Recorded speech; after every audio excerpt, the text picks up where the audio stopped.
예, 저는 오늘 우리가 읽었던 로마서 9장 24절로 33절의 말씀을 가지고 믿는 자는 부끄러움을 당하지 아니하리라라는 제목으로 함께 하나님 말씀을 내를 나누도록 하겠습니다. 오늘 우리가 읽었던 로마서 9장 24절에는 이제 하나님이 긍휼의 그릇으로 선택한 자들에 대해서 이야기하고 있습니다. 두 가지 그릇이 있죠. 하나는 진노의 그릇이 있고요. 하나는 긍휼의 그릇이 있습니다. 진노의 그릇이 되는지 긍휼의 그릇이 될 것인지는 우리가 선택하는 게 아니에요. 하나님께서 토기장이가 진흙 한 덩이로 하나는 긍휼의 그릇을 만들고 하나는 진노의 그릇으로 만드시는 것처럼 우리가 내가 다른 박질을 한다고 해서 내가 원한다고 해서 하나님의 자녀가 될 수 있는 게 아니라 긍휼의 그릇이 될 수 있는 게 아니라고 우리가 로마서 말씀을 통해서 계속해서 보고 있는 것입니다. 그렇다면 하나님께서 불의하시냐? 그렇지는 않다. 하나님께 하시는 모든 일은 다 선하시다. 그러면 나는 왜 긍휼의 그릇으로 지어지지 않고 나는 진노의 그릇으로 지어져서 나에게 믿음이 없느냐? 이렇게 반문하는 자는 마치 진흙이 토기장이에게 왜 나를 이렇게 만들었느냐? 반대하는 것과 마찬가지고 그 사람의 생각 깊숙한 저변에 흐르는 것은 뭡니까? 하나님과 같아지려는 욕심, 하나님을 하나님으로 인정하지 않는 불신앙, 그것이 결국에는 하나님에 대해서 불신하게 되고 하나님에 대해서 대적하게 되는 악한 영의 그런 모습이라는 것을 우리는 말씀을 통해서 잘 깨닫습니다. 하나님의 자녀로서 거듭난 자들은요, 그런 생각을 하지 않는다는 거예요. 하나님을 그대로 받아들이고 내가 진노의 그릇이라고 판단이 되면 회개를 하겠죠. 그렇죠? 그런데 나는 진노의 그릇으로 지어졌으니까 난 이렇게 악한 짓을 할 거야. 하나님 당신이 그렇게 만들었잖아. 그것은 피조물의 위치를 벗어난 조물주와 동등해지려는 욕심에서 비롯된 죄의 뿌리라는 것을 우리는 잘 기억해야 합니다. 그래서 어떤 종류의 고난과 어떤 종류의 그런 어려움이 닥친다 할지라도 절대로 하나님을 원망해서는 안 돼요. 하나님은 선하십니다. 언제나 선하십니다. 믿으십니까? 그것이 우리가 믿는 하나님이세요. 그것을 믿음으로 고백하는 자들이 긍휼의 그릇이라는 겁니다. 그렇다면 이 긍휼의 그릇은 어떤 자들입니까? 24절에 보니까 우리가 오늘 읽었죠? 이 그릇은 우리니 곧 유대인 중에서뿐 아니라 이방인 중에서도 부르신 자니라. 긍휼의 그릇은 부르신 자들입니다. 부르셔야 긍휼의 그릇이 될 수 있어요. 내가 가고 싶다고 해서 내 발로 가서 긍휼의 그릇이 되는 게 아니에요. 하나님이 너는 내 자녀야 하고 부르실 때 이 콜링, 내가 하나님의 자녀구나, 내가 하나님으로부터 비롯된 존재구나, 내가 하나님 앞에 죄인이었는데 하나님이 날 사랑하셔서 독생자를 주셔서 나 대신 십자가에서 죽이시고 내가 그를 믿음으로 말미암아 구원을 얻게 하셨구나 하는 것을 하나님이 깨닫게 해주실 때가 부르실 때예요. 그것이 교회를 오래 다녔다고 반드시 모든 사람에게 그 부르심이 있는 건 아닙니다. 그냥 다닐 수도 있어요. 종교 생활 하려고. 그냥 친교가 좋아서 그냥 어렸을 때부터 그래 해오던 거니까 그냥 그런 식으로 다니다가 어느 날 똑같은 말씀, 똑같은 구절, 똑같은 설교를 듣는데 들리는 거예요. 눈이 띄어지는 겁니다. 귀가 밝아지는 거예요. 모든 것이 분명하게 클리어하게 믿음으로 다가오는 순간이 그게 뭐냐면 부르심이에요. 오늘 긍휼의 그릇은 유대인이라서 긍휼의 그릇이 될 수 있는 것도 아니고 이방인이라도 꼭 긍휼의 그릇이 되는 게 아니에요. 어떤 자들입니까? 어떤 사람이든 하나님이 부르시는 자들이 긍휼의 그릇이다. 주님의 이름으로 축원드립니다. 여기 이 자리에 있는 모든 하나님의 자녀들은 이 콜링, 하나님의 부르심에 다 응답하실 수 있는 은혜의 자녀들이 되기를 주님의 이름으로 축원드리겠습니다. 자, 이와 같은 일들은 유대인은 표적을 구하고 헬라인은 지혜를 찾으나 우리는 십자가에 못 박힌 그리스도를 전하니 유대인에게는 거리끼는 것이요 이방인에게는 미련한 것이로되 오직 부르심을 받은 자들에게는 유대인이나 헬라인이나 그리스도는 하나님의 능력이요 하나님의 지혜니라. 유대인들이 찾는 것은 표적입니다. 표적을 보여주시면 내가 하나님을 믿겠습니다. 헬라인들이 찾는 것은 지혜예요. 나를 납득시켜봐라. 나를 논리적으로 내가 믿을 수밖에 없도록 나를 한번 설득해봐라. 그러면 내가 믿겠다. 인간의 철학과 이성의 논리로 그것이 합당하면 내가 하나님을 하나님으로 인정하겠다고 하는 것이 헬라 지식인들의 모습이에요. 오늘날에도요, 예수 안 믿는 사람들의 두 가지 종류가 바로 여기에 있어요. 어떤 사람은 기적과 표적을 나에게 보여주면 내가 믿겠다는 거예요. 예를 들어서 내가 병이 걸렸는데 병을 낫게 해준다든지, 아니면 내가 해결할 수 없는 어떤 문제가 있는데 그것을 기도했을 때 그것을 하나님이 그것을 응답해 주시면 내가 믿겠다든지.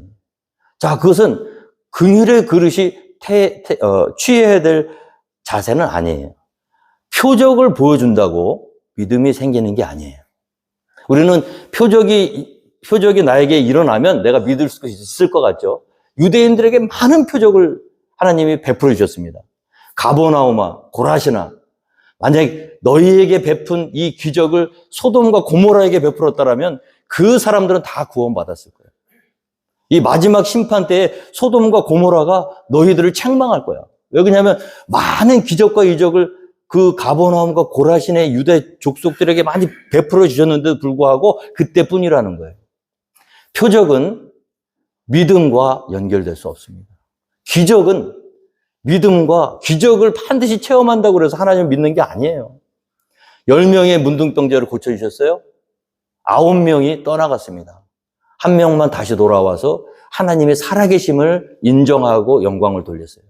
오늘도 우리가 믿음 생활하면서 내가 예수를 나에게 기적을 일으키면 내가 하나님을 인정하겠다 하는 것은 악한 마귀의 생각입니다. 그런 기적과 또 인간의 지혜로 가질 수 있는 게 믿음이 아니라는 거예요. 어떤 게 믿음입니까? 오직 부르심을 받은 자들에게는, 유대인이나 헬라인이나 그리스도는 하나님의 능력이요 하나님의 지혜니라. 할렐루야. 나에게 기적이 일어나지 않아도, 내 이성과 내 논리로 이해할 수 없어도. 자, 유대인에게는 거리끼는 것이 이방인을 미련한 것처럼 보이는 이 십자가의 사건이 부르신 자들에게는 하나님의 능력이요 하나님의 지혜로 다가오는 거예요. 믿으십니까? 그래서 이렇게 거듭난 사람들은요, 자기 인생에 뭐 잘 풀리고 잘 안 되고 이런 것과 상관없이 믿음을 계속 유지할 수 있는 이유가 여기에 있는 거예요. 만약에 내가 체험한 기적과 표적으로 인해서 내 믿음을 가졌다면 기적과 표적이 끼어질 때 우리의 믿음은 없어집니다. 내가 이성적 논리와 지혜로 하나님을 인정하고 하나님 받아들였다고 생각한다면 내 이성과 지혜의 논리가 막혔을 때 우리는 믿음을 유지할 수 없어요. 그런데 이 세상 사람으로는 이해할 수 없는 미련하게 보이는 말도 안 되는 이 사건이 하나님의 부르심으로 말미암아 내가 영적으로 모든 것을 깨닫고 하나님 앞에 나아갔을 때는 이 믿음은 절대로 잊어버릴 수가 없는 거죠. 오늘 거짓 믿음에 조심하셔야 됩니다. 기복주의적 신앙. 하나님이 나에게 무엇을 해주시면 내가 하나님으로 인정하겠다. 이것은 참된 믿음이 아니에요. 호세아서에도 보면 이제 이렇게 기록되어 있습니다. 너희는 내 백성이 아니라 한 그곳에서 그들이 살아계신 하나님의 아들이라 일컬음을 받으리라 함과 같으니라. 호세아서 말씀이거든요. 너희는 내 백성이 아니란 그곳에서 그들이 살아계신 하나님의 아들이라 일컬음을 받으리라 함과 같으니라.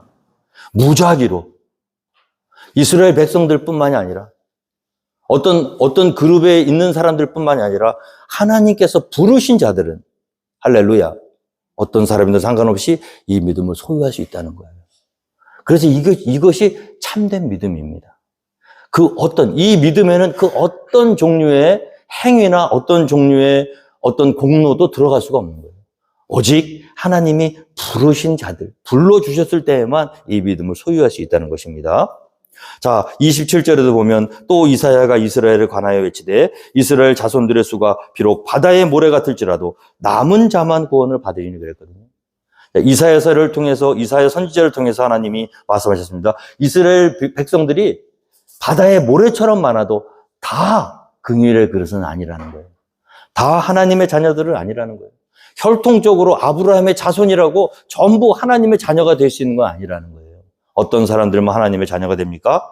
남은 자들만 하나님의 자녀가 된다는 거예요. 오늘 우리가 믿음 생활할 때 다 교회 나온다고 다 하나님의 자녀들이 아니에요. 종교 생활한다고 다 하나님의 자녀가 아니에요.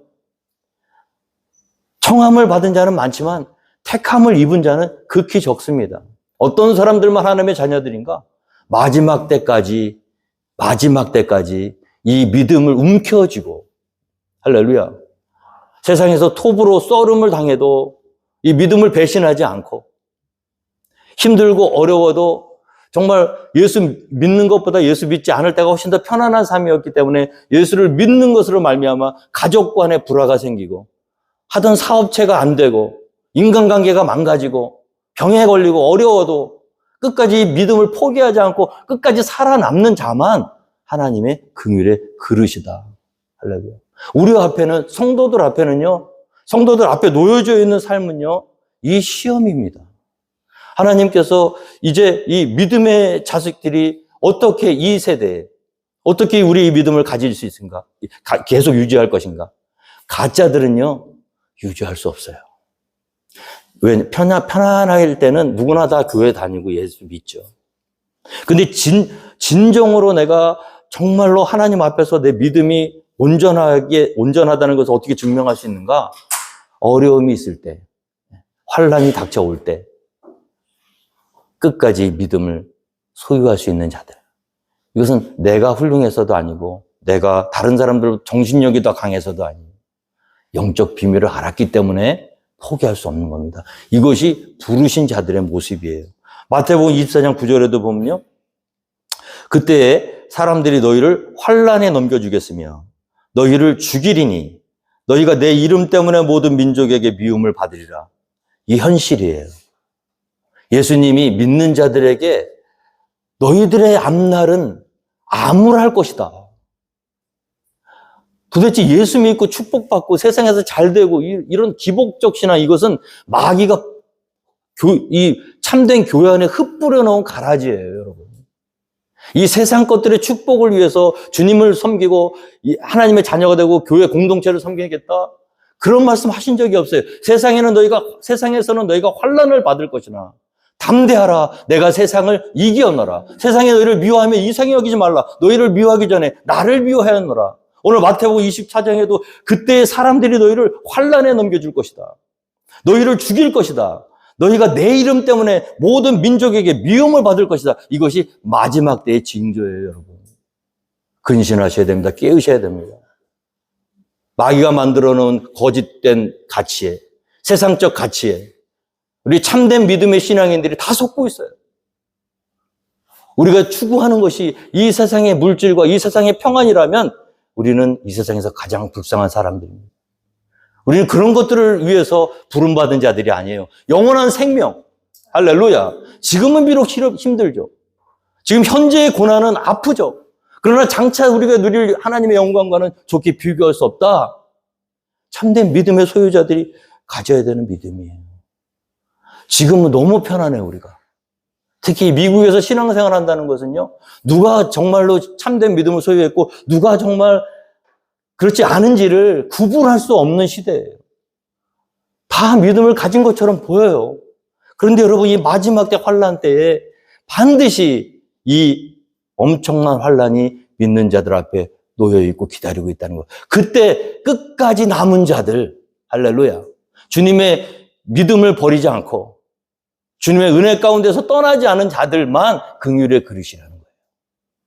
다 긍휼이, 이스라엘 자손이 바다에 모래가 뜰지라도 남은 자만 구원을 받으리라. 할렐루야. 저는 주님의 이름으로 축원드립니다. 우리 포트게임 침례교회가 비록 숫자는 얼마 되지 않지만 주님 앞에 갔을 때 남은 자들로서 끝까지 우리의 믿음을 지키고 하나님 앞에 바로 설 수 있는, 그래서 하나님의 긍휼의 그릇으로서 은혜를 받게 되기를 주님의 이름으로 축원드리겠습니다. 자, 그때 많은 사람이 실족하게 되어 서로 잡아주고 서로 미워하겠으며, 환란이 오잖아요. 그러면은 멀쩡히 교회에 같이 다니던 사람이 나 살려고 남을 잡아줘요. 그런 경우가 많아요. 이 믿음이라는 거, 우리가 가지고 있는 기독교 믿음은요, 가짜는 반드시 드러나게 돼 있어요.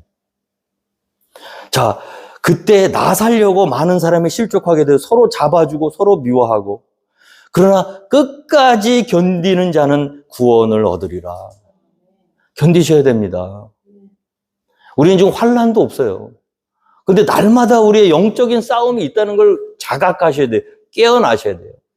내가 이 하나의 어떤 믿음을 지키기 위해서 내 부모나 처나 자식마저도 버릴 수 있을 것인가? 그리고 주님만을 붙들 수 있을 것인가? 그것이 우리가 끝까지 견디는 자가, 남은 자가 긍휼의 그릇이라는 거예요. 그래서 거짓된 신자는 있을 수가 없는 겁니다. 하나님이 그렇게 만들어 놓으시질 않아요. 우리가 살아있는 동안에 그냥 종교 생활을 하는 것처럼 다 똑같이 보이지만 하나님 앞에 섰을 때 우리의 믿음이 진실된 것인가 거짓된 것인가는 우리의 삶을 통해서 드러나게 되어 있는 것입니다. 그것은 부르심을 받은 자들이 아니면 그 믿음을 가질 수가 없어요. 인간의 정신력이나 인간의 능력으로는 그런 믿음을 가질 수가 없습니다. 톱으로 켤 때도 하나님을 찬양하며 죽을 수 있는 건 뭡니까? 오직 하나님께 부르심을 입었기 때문이다. 정말 중요한 말씀이 또 나오거든요. 이 천국 복음이 모든 민족에게 증언되기 위하여 온 세상에 전파되리니 그제야 끝이 온다. 자, 보세요. 예수님이 우리 모든 믿는 자들에게 원하시는 건 딱 하나예요. 너희는 가서 모든 족속으로 제자를 삼아라.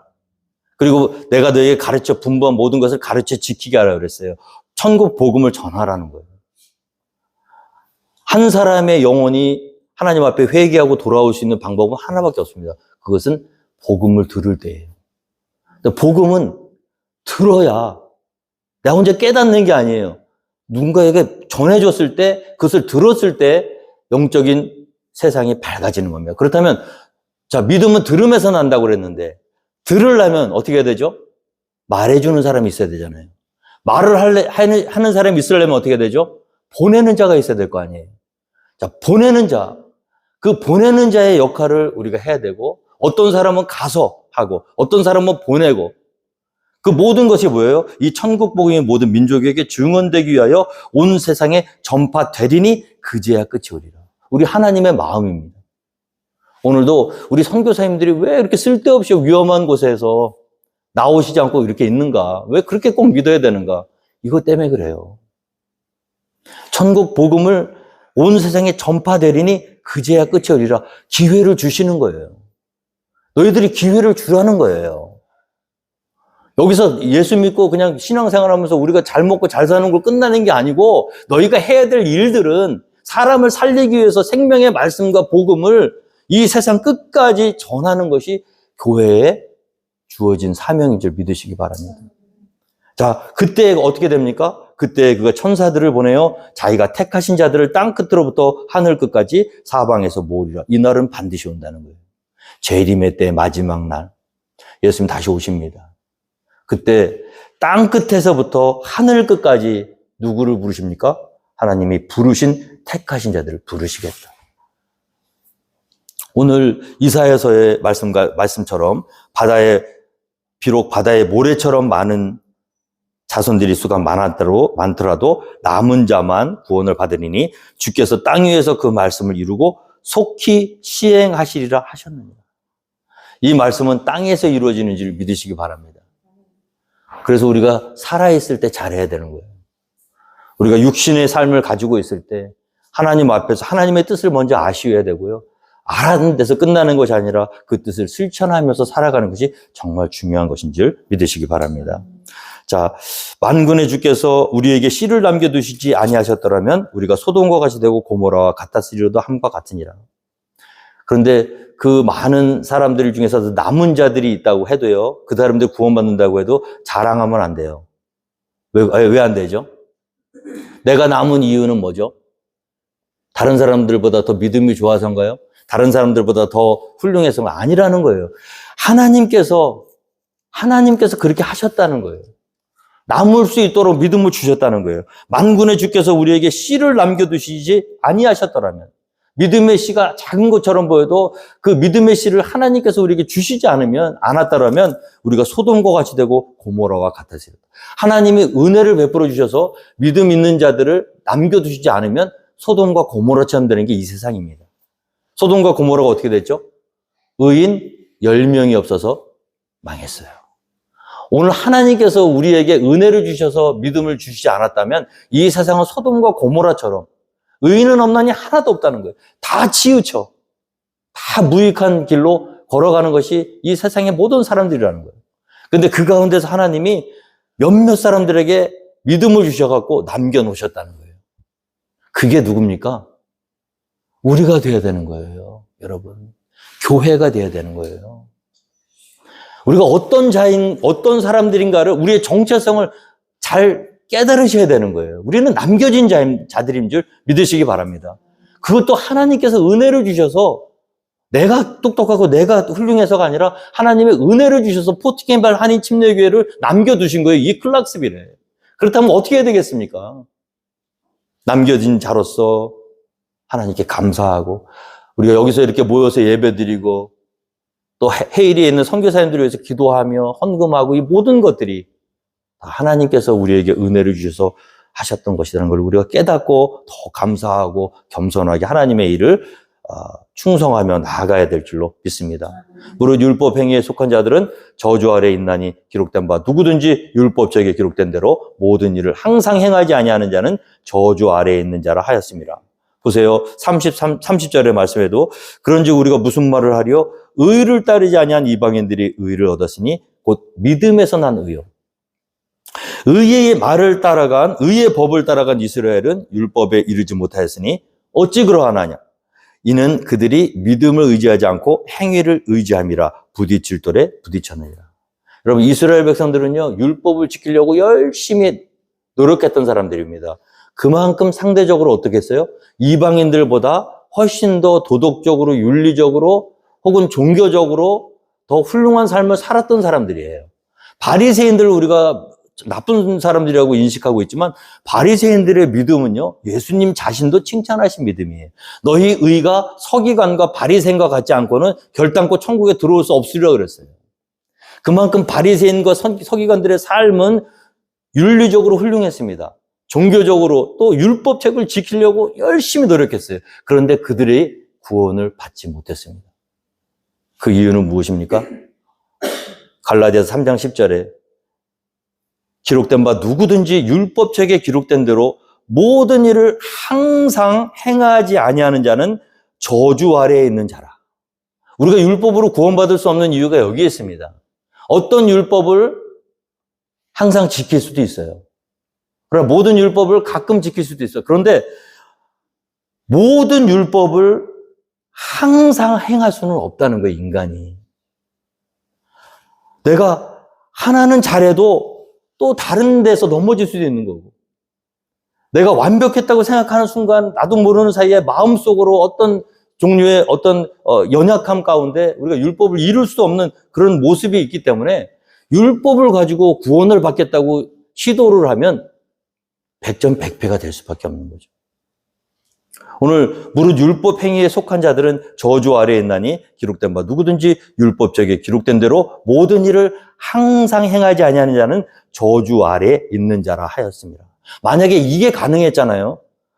율법책에 기록된 대로 모든 일을 항상 행할 수 있는 사람이 한 사람만 나왔어도 하나님의 아들 예수 그리스도는 굳이 이 땅에 오실 필요가 없습니다. 왜냐하면 그것이 어떤 한 사람이 그 일을 이루었다 그러면 그 사람을 통해서 모든 사람이 구원받을 수 있는 거예요. 그게 석가가 되었든 공자가 되었든 어떤 종류의 의인이 되었든 선지자가 되었든. 근데 그 누구도 그 일을 해결할 수 없기 때문에 죄 없으신 예수가 친히 죄된 육신이 되신 땅에 오셔서 죄가 없음에도 불구하고 십자가에서 자기를 내어주심으로 말미암아 그 은혜를 믿는 자들에게 구원을 얻게 하는 길을 열어주신 줄 믿으시기 바랍니다. 율법을 끝까지 나는 율법이 그래도 좋아, 율법으로 승부를 볼 테야 그러면 그렇게 하세요. 근데 그것은 정답이 없다는 거예요. 그리고 마지막 날 심판대 앞에서 나도 모르던 내 죄들이 다 드러나게 돼 있어요. 오늘 하나님 앞에서는 아무도 율법으로 말미암아 의롭게 되지 못할 것이 분명하니 이는 의인은 믿음으로 말미암아 살리라 하였습니다. 오늘 율법을 쫓아갔던 이스라엘 백성들이 의를 얻지 못한 이유는 여기에 있습니다. 믿음을 의지하지 않고 행위를 의지했기 때문에. 오늘 우리 신앙생활 할 때 우리가 누구를 의지해야 될까요? 우리의 보잘것없는 선함, 우리의 어떤 종류의 훌륭한 것 같은 그런 어떤 공로, 이런 것들을 의지하는 순간 우리도 이스라엘 백성들처럼 율법을 아무리 잘 지켜도 하나님의 의에 이르지 못한다. 이스라엘 백성들이 아닌 이방인들이 의를 얻은 이유는 믿음으로 그들이 고백했기 때문에 믿음이시기 바랍니다. 할례자도 믿음으로 말미암아 또한 무할례자도 믿음으로 말미암아 의롭다 하실 하나님은 한 분이시니 그런즉 우리가 믿음으로 말미암아 율법을 파괴하느냐? 그럴 수 없느니라. 도리어 율법을 굳게 세우니라. 이렇게 얘기하는 사람들이 있어요. 그럼 율법 필요 없는 거네. 율법 안 지켜도 되겠네. 그냥 은혜만 있으면 되겠네. 그러면 은혜만 지킬 거야.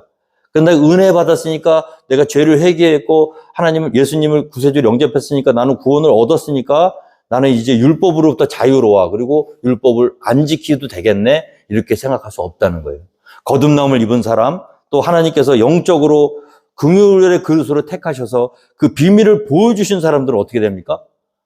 그런즉 우리가 믿음으로 말미암아 율법을 파괴하느냐? 그럴 수 없느니라. 도리어 율법을 굳게 세우느니라. 할렐루야. 율법을 세우려고 하면은 실패하지만 율법을 의지하지 않고 모든 것 위에 계신 예수 그리스도, 그걸 믿음으로 받아들이는 자, 그럼 그 사람의 삶은요 어떻게 되냐면 율법이 이루어지는 삶을 살 수 있답니다. 내가 하려고 그러면 안 되죠. 그럼 하나님의 내가 하려고 그러다가 안 되다가 예수님을 주님으로 인정하고 고백하고 그 안에 믿음 안에 들어가면 나 자신을 부인하는 거거든요. 아, 내가 아무것도 아닌 존재구나. 나는 어떻게 해도 하나님의 거룩한 영광에 도달할 수 없는 존재인 걸 고백하고 그래서 예수님이 오셨구나. 예수님의 십자가의 은혜가 내 생각과 내 성격에는 맞질 않아요. 왜냐하면 그거는 빚을 지는 거고 그것은 내가 한 행위도 아니고 거룩한 것도 아니고 그냥 나는 정말 비참한 채로 남겨져 있고 누군가의 은혜를 받아야 되는 거니까 내 성격과는 맞지 않아요. 난 그렇게 살고 싶지 않아. 그런데 나 자신이 해보려고 하니까 안 됐기 때문에 어쩔 수 없이 나 자신을 부인하고 그 사실을 받아들일 때는 내가 다 부인된 상태라는 거예요. 그런 사람은 어떻게 됩니까? 그런 사람은 예수 안에 들어가게 되고 비로소 어떻게 되죠? 신자로 거듭남을 입게 되는 거예요. 마틴 루터가 그 예수님을 만나기 전까지 제가 생각이 날 때마다 32개 돌계단으로 만들어진 그 돌계단을 무릎으로 올라내리면서 얼마나 많이 자성하고 자책하고 반성하고 회개하고 해보려고 율법으로 내가 승부를 보려고 거룩해 지려고 그런데 그렇게 하면 할수록 더욱더 비참해지는 자신의 모습. 그때 하나님의 말씀 로마서 1장 27절 오직 의인은 그렇게 사는 게 아니고 네가 벌레만도 못한 존재임 죄인임을 어떻게 해도 하나님 앞에 거룩한 하나님의 전에 도달할 수 없는 존재임을 인정하고 내 아들 예수 그리스도를 믿음으로 받아들여라. 그러면 네가 살리라. 그 말씀이 떠오른 거예요. 그때 한 영혼이 부서지고 깨어지면서 이것이 율법에서 행위에서 믿음으로 옮겨지는 놀라운 역사가 일어난 줄 믿으시기 바랍니다. 그래서 믿음을 가지려면 반드시 깨어져야 돼요. 깨어짐이 없는 믿음은 가짜입니다. 베드로가 닭 울음소리를 듣기 전까지는 자기가 이 세상에서 가장 믿음이 큰 줄 알았어. 다른 모든 제자들은 주님을 배신할지 몰라도 나는 그럴 일 없습니다. 죽으면 죽어도. 그런데 닭이 울기 전에 그의 입으로 3번 부인하고 마지막에 저주까지 할 때 닭소리만 들으면 경기가 일어나는 거예요. 내가 아무것도 아니구나. 아, 그래서 예수님이구나. 왜 이렇게 목사님이 예수 그러는지 몰랐는데 그렇구나. 예수만이 유일한 소망이에요. 비교할 수가 없어요. 다른 어떤 것도 예수의 자리를 대체할 수 있는 게 없어요. 그 대체할 수 있다고 생각하는 순간 진노의 그릇입니다. 하나님의 사랑을 거부하는 거예요. 모독하는 거예요. 우리는 절대로 의로워질 수 없어요. 우리가 믿음 생활을 하면 할수록 느끼잖아요. 우리가 살 수 있는 거는 우리의 의로운 행위 때문이 아니에요. 오늘 예배 드리고 다음 예배 드릴 때까지 그 사이에 얼마나 많은 죄와 얼마나 많은 연약함과 얼마나 많은 말도 안 되는 그런 모습들이 우리 가운데 있는. 그래도 우리가 살 수 있는 이유는 뭐예요? 믿음으로. 할렐루야. 나는 부족해도 나는 약해도. 주님 이 죄악된 인간을 살리시기 위해서 독생자를 주시고 자, 그 사실이 깨달아지면요 어떻게 될까요? 그 사실을 믿음으로 고백하는 사람들이 율법을 어길까요? 아, 그럴 수 없다는 거예요, 여러분. 은혜를 모르기 때문에 하나님의 마음을 아프게 하는 것을 할 수 있지. 근데 이 은혜에 깊이 들어갈수록 우리는 점점 더 내가 노력해서 율법을 지키는 게 아니라 우리의 삶이 자연스럽게 율법의 열매를 맺혀가는 삶으로 변화되더라. 할렐루야. 이것이 그리스도인들의 믿음의 성장해야 되고 성화해야 되고 우리가 살아야 되는 모습이 될 줄로 믿습니다. 어찌 그러하냐? 이는 그들이 믿음을 의지하지 않고 행위를 의지함이라 부딪힐 줄에 부딪혔느니라. 기록된 바 오직 내가 걸림돌과 거치는 바위를 시온에 두노니 그를 믿는 자는 부끄러움을 당하지 아니하리라 함과 같으니라. 우리가 믿음 생활하면서 쓰러지는 이유, 넘어지는 이유, 실족하는 이유는 하나밖에 없어요. 깨어지지 않았기 때문에. 예수 그리스도라는 걸림돌, 예수 그리스도라는 거치는 바위, 그 앞에 나의 모든 자아가, 나의 모든 죄가, 나의 모든 연약함이 부딪혔을 때 나는 아무것도 아닙니다. 주여, 나는 죄인이로소이다. 고백이 나와야 되죠. 만약 내가 조금이라도 살아있다면 우리 예수님이 시온의 걸림돌 되시고 거치는 바위 되신 예수님께 그 살아있는 자아는 부딪히면 깨질 수밖에 없다는 겁니다.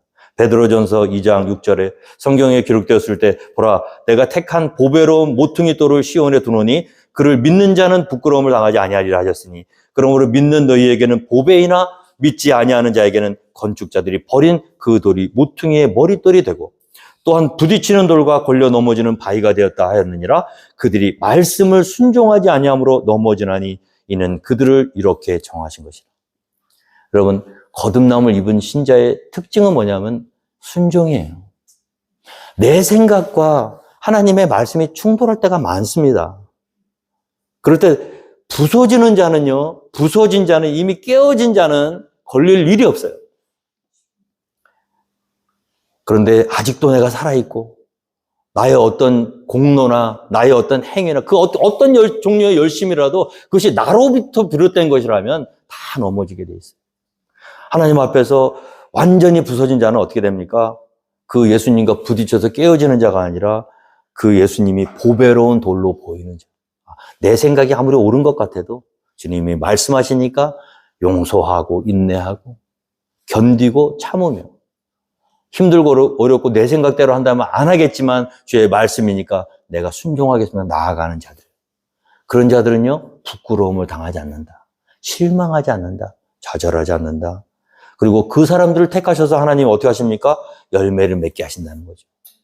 오늘 이 말씀을 우리의 마음에 잘 성도님들이 일주일 동안 새기시고 우리가 믿는 이 믿음이 이렇게 간단한 게 아니거든요. 이 로마서 말씀 깊은 말씀을 통해서 우리가 걸어가고 있는 길은 어떤 길인가? 어떻게 살아야 되는가? 내가 어떻게 여기 서 있나? 하나님 원하시는 것은 무엇인가?